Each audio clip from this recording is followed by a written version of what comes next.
बहुत समय पहले की बात है। पहाड़ों के बीच एक शांत आश्रम में एक ज्ञानी बौद्ध भिक्षु रहते थे। उनके पास एक छोटा सा शिष्य भी था जो बहुत ही भोला और सेवा भावी था। गुरुदेव ध्यान में बहुत निपुण थे। एक दिन ध्यान लगाते समय उन्हें एक भविष्य की झलक दिखी, जिसे देखकर वो डर गए। उन्होंने देखा कि उनके इस नन्हे शिष्य के पास अब जिंदगी के केवल 8 ही दिन बचे हैं। गुरु का दिल भर आया। उन्होंने सोचा कि आखिरी समय में यह बच्चा अपने परिवार के साथ रहे तो बेहतर होगा। उन्होंने शिष्य को पास बुलाया और कहा, पुत्र, मैं तुम्हें 8 दिनों की छुट्टी दे रहा हूँ। अपने घर जाओ और माता पिता के साथ समय बिताकर आओ।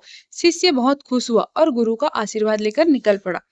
रास्ते में चलते हुए शिष्य एक नदी के किनारे पानी पीने रुका। वहां उसकी नजर चींटियों के एक बड़े से टीले पर पड़ी। उसने देखा कि नदी का जलस्तर बढ़ रहा है और कुछ ही पलों में पानी उन हजार चींटियों को बहा ले जाएगा। काट दे। शिष्य के मन में करुणा जागी। उसने बिना समय गंवाए अपने हाथों से मिट्टी उठाई और चींटियों के घर के चारों तरफ एक मजबूत दीवार बना दी। यही नहीं, उसने एक छोटी नाली भी खोदी ताकि पानी का रुख बदल जाए। अपनी मेहनत से उसने उन हजारों मासूम जानों को बचा लिया और फिर अपने घर चला गया। 8 दिन बीत गए। गुरु आश्रम के बाहर बहुत दुखी मन से बैठे थे। उन्हें पूरा यकीन था कि अब तक शिष्य यह संसार छोड़ चुका होगा, लेकिन तभी उनकी आंखों ने कुछ ऐसा देखा जिस पर उन्हें विश्वास ही नहीं हुआ। वहीं छोटा शिष्य दूर से मुस्कुराता हुआ और दौड़ता हुआ आश्रम की तरफ आ रहा था।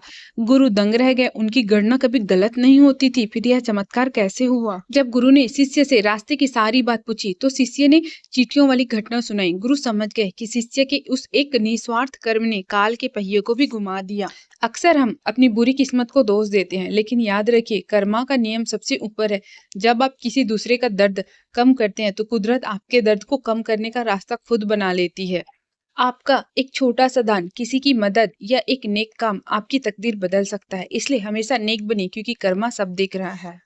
अगर इस कहानी ने आपके दिल को छुआ हो तो इसे लाइक करें और अपने दोस्तों के साथ शेयर करें। ऐसी ही और प्रेरणादायक कहानियों के लिए हमारे चैनल को सब्सक्राइब जरूर करें।